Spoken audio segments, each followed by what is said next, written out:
crazy. I'm so grateful Yeah. for Calleman that he discovered this. It's just such an incredible. Can you tell us more about that time acceleration factor? Yeah. Well, what Calleman found in the calendar is 9 waves of evolution going all the way back to 16.4 billion years ago. And then what happens with each one of these waves is as we come down through time, they're going faster and faster. And I generally just deal with the last. I like to kind of deal with the 100,000-year wave, which is the 5th wave, and then the 6th wave, because we have access to information starting 100,000 years ago, but we don't have too much access before that, personally, if you know what I mean. I mean, you can study the evolution of hominids, and you can study the evolution of biology, which is, of course, what Calleman does himself. Mm-hmm. You know, so I mainly stick with the last 4 or 5 underworlds because people actually can feel in our physical bodies the time codes from those underworlds. Okay. Like we can feel that long, slow oneness over 100,000 years. And then we can feel a major acceleration when history started and when we started developing temple city cultures, Egypt, Sumeria, Mesoamerica. We can feel that. And then if we come up to 1755, when all of a sudden people got pulled out of their villages and they started going to work in factories, and we can feel that shift with the development of industry. And then the most amazing thing is all of us are alive at a time when we actually experienced an acceleration, which was 1999. And all of us can feel that tremendous speed up in 1999 with technology. And now that we're coming to the end of it, the way we're all networked and connected is a reflection of that acceleration of time. Mm-hmm, mm-hmm, mm-hmm. And you're actually an astrologer, so you studied it, and that totally supports this also. Yeah, I'm an astrologer in the sense that, first of all, I read charts for many years, and I've written 2 astrology books. And then I've been just a practicing astrologer. I stopped reading charts natally and started doing group work. So first I went into I had a new moon clan in New Mexico where I had about 100 women working with the consciousness of the new moon every month. And then in 2002, I started a website called handclow2012.com. And what I'm doing, I'm so glad I started this website because I would never be where I am now if I hadn't done it. Mm-hmm. But what I did was I started doing readings for all of the new moons and the seasons, the equinoxes and the solstices.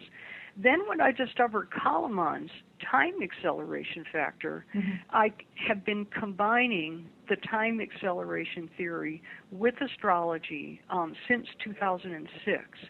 And the results that I've been getting are absolutely unbelievable because astrology is simply the analysis of the effect of the sun and the moon and the planets on our consciousness, and they definitely have a major effect on us.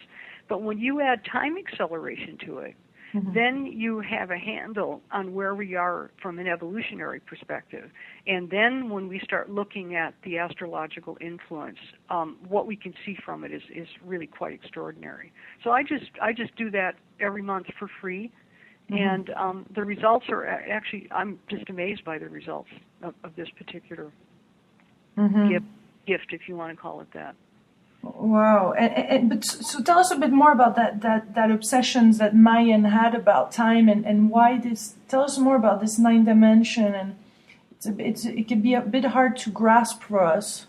Yes, I know it is. I know. Okay, so back in 1995, the Pleiadians said that the 9th dimension was time, and the keeper of it was Tzolk'in, and Tzolk'in is the Mayan day calendar. So, of course, I didn't understand what any of that meant until I found Calleman's research.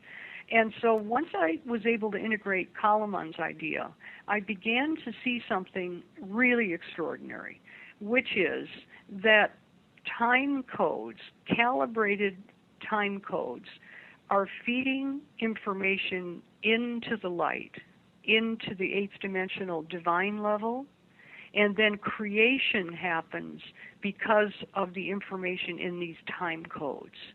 And so that's basically where this fits in to my system. And then, of course, once I discovered that idea and discovered Calleman, then I started testing it. I started testing it day by day and week by week. In other words, okay, Calleman has given us a readout on those time codes and dates for when they affect us. And so I went, okay, I'm going to check you out. And so what I did is for a couple of years, I followed it. That's what I'm doing on my website. I'm saying at a given moment in time, the following influences are affecting us. And then what I do is I just analyze that. So the idea would be, Lilu, that right now, as it, like today, we're in night 6 of the galactic underworld. That's one of the 13 stages. Each one of these 9 underworlds has 7 days and 6 nights. So that's 13 phases, and that's just how this thing works. And so we're in the middle of night 6 right now of the galactic underworld. And then I can go back to night 6 of the previous underworlds to see what was going on. And I can predict what will be happening now based on going back to those previous underworlds. That's basically what Calleman's theory is saying. So what I did was, for a couple of years, I kept track of, like, okay, it's day 6 of the galactic underworld last year, let's say. Then I would go back into the past, see what was going on, and I would see if there was a resonation and a connection. And what I discovered is that there is. And I'll give you I'll give you a couple of really specific examples. Please. By following time resonation, I knew that April 20th, the day that the oil volcano happened, I knew that there was a resonation with that moment in time back to 9,500 BC. And that's just how it works. I can go back to any one of those underworlds and I can find the date that corresponds to this one. I knew that in 9,500 BC there was a great cataclysm on this planet. What happened back at that time, this is the end of the Pleistocene era, and this is the great extinctions. And what happened in 9,500 BC was there was a cataclysm in our solar system. And this was actually caused by fragments of a supernova. But this is one of the biggest cataclysms that this planet has ever experienced. So therefore, I knew that on April 20th, 2010, that something cataclysmic was going to happen. And so then when the oil volcano happened, I knew instantly that it was a huge cataclysm. And I can tell you that the ramifications of this before it's over with are going to be unbelievable. So that's a very specific example. And what I do with that month by month on AstroFlash is I just analyze it.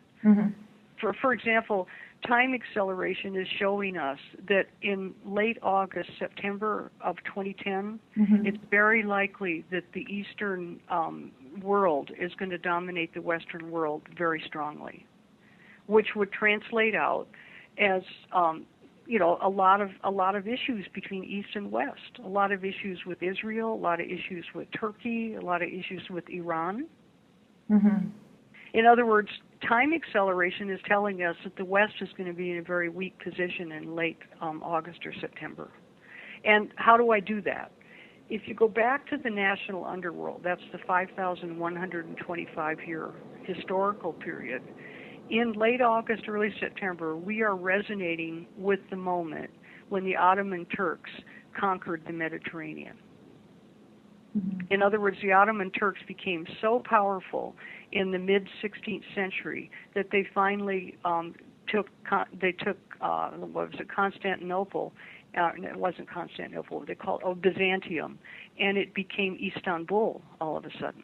And then once it became Istanbul, then the Ottoman Turks had the full range of sailing the Mediterranean Sea, and for 100 years they dominated the European countries.